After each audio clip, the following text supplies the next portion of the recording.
Mapagpalang umaga po mga kapatid. Ang pagkain espiritual na ating pag-aaralan sa araw na ito ay hango sa Efeso chapter 6 verse 10 hanggang 12. Sa 10, bilang pagwawakas, magpakatibay kayo sa kalakasang galing sa Panginoon at sa kanyang dakilang kapangyarihan. Sa 11, isuot ninyo ang buong kasuotang pandigma na kaloob ng Diyos upang mapaglabanan ninyo ang mga pakana ng dyablo. Sa 12, sapagkat hindi tayo nakikipaglaban sa mga tao, kundi sa mga pinuno, sa mga may kapangyarihan, sa mga tagapamahala ng kadilimang umiiral sa sanlibutan ito, sa mga hukbong espiritual ng kasamaan sa himpapawid. Kaya mga kapatid, ang talatang ito ay paalala sa atin bilang mga nakipag-isa na sa Panginoong Hesus at bilang mga anak ng Panginoong Ama sa langit, kaaway na natin ang sanlibutang ito. Kaya ang sabi sa talata 10, magpakatibay kayo sa kalakasang galing sa Panginoon at sa kanyang dakilang kapangyarihan. Dahil hindi lingid sa atin, marami tayong pagdadaanang mga pagsubok sa buhay.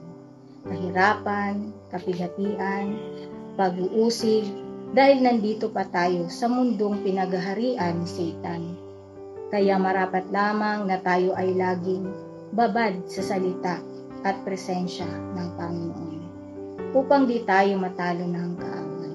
Ayon nga sa John chapter 16 verse 33, sinabi ko ito sa inyo, upang sa inyong pakipag-isa sa akin ay magkaroon kayo ng kapayapaan. Magdaranas kayo ng kapighatian sa sanlibutan ito. Ngunit tibayan ninyo ang inyong loob. Natagumpayan ko na ang sanlibutan. Ibig sabihin lamang na tayo ay magdepende sa ating Panginoong Hesus, hindi sa ating sarili, dahil mahina ang ating laman.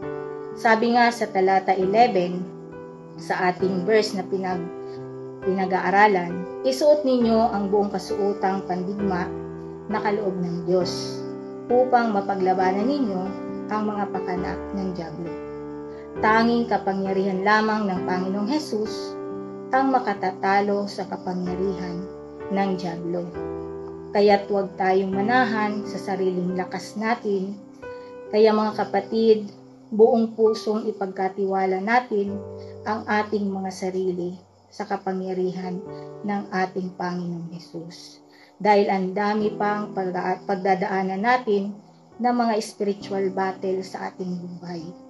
Kaya marapat lamang na itiwala natin ang ating mga sarili sa ating Panginoong Hesus. Muli, mapagpalang umaga po sa ating lahat.